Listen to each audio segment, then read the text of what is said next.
പലപ്പോഴും അത്ഭുതങ്ങൾ കാട്ടി നമ്മളെ ഞെട്ടിപ്പിക്കാറുണ്ട്. ഹിമാലയൻ മലനിരകളിൽ മനുഷ്യനേക്കാൾ ഉയരത്തിൽ വളരുന്ന ഒരു അപൂർവ പുഷ്പമുണ്ട്. സമുദ്രനിരപ്പിൽ നിന്ന് 4000 മീറ്ററിൽ ഏറെ ഉയരത്തിൽ കൊടും തണുപ്പിൽ വളരുന്ന ഒരു സസ്യം. കെൻസോ അഥവാ പതംചൽ എന്നാണ് ഈ പുഷ്പം അറിയപ്പെടുന്നത്.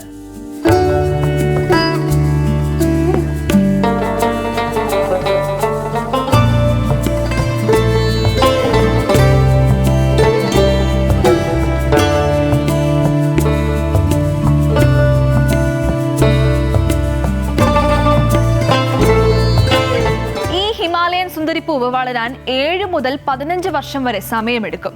കൊടും തണുപ്പിനെയും ശക്തമായ കാറ്റിനെയും അതിജീവിച്ച് വളരുന്ന ഈ സസ്യത്തെ ഹിമാലയൻ വജ്രം എന്ന് വിളിക്കാറുണ്ട്.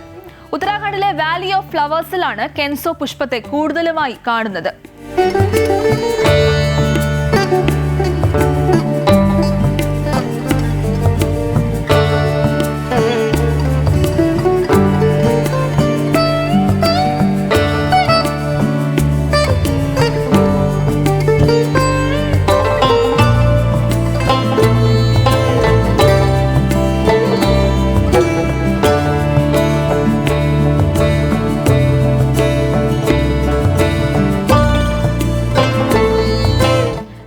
ഓഗസ്റ്റ് മാസങ്ങളിൽ എത്തിയാൽ ഈ പുഷ്പത്തെ കാണാൻ സാധിക്കും. നിരവധി ഗുരുതര രോഗങ്ങൾക്കുള്ള അത്ഭുത മരുന്ന് കൂടിയാണ് ഇത്.